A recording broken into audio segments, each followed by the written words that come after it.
नमस्कार, मी पंजाब डक. आज आहे 18 ऑगस्ट 2025 आणि हे आमच्या लेंडी नदीवर आलोय.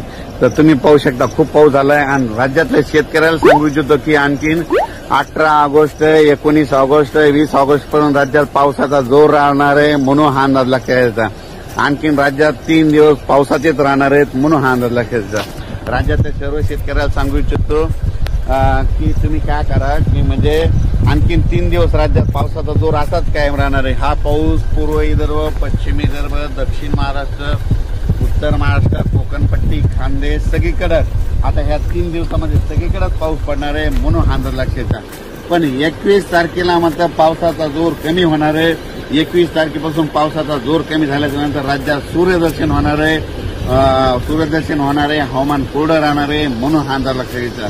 21 तारीख, 22, 23, 24, 25 तारखेपर्यंत 5 दिवस राज्यात हवामान कोरडं राहणार आहे, सूर्यदर्शन होणार आहे, पावसाचा जोर ओसरणार आहे, म्हणून हा अंदाज लक्षात घ्यायचा.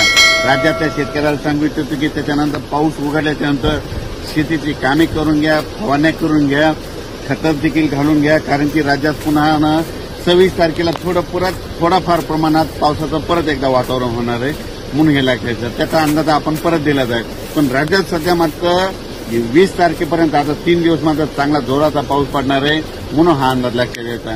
विजा कडकडत असताना ह्या विजामध्ये विजाचं प्रमाण आहे, वारं देखील आहे. पण काय होईल की थोडा पाऊस पडायला लगेच नद्याला पाणी येईल, म्हणून तुम्ही स्वतःची काळजी घ्या, आपल्या पाळीव प्राण्यांची काळजी घ्या.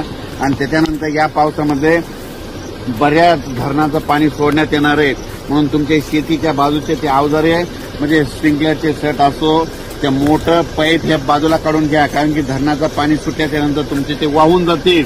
म्हणून खास करून माझे सगळ्या शेतकऱ्याला ह्या अंदाजामध्ये सांगत आहे.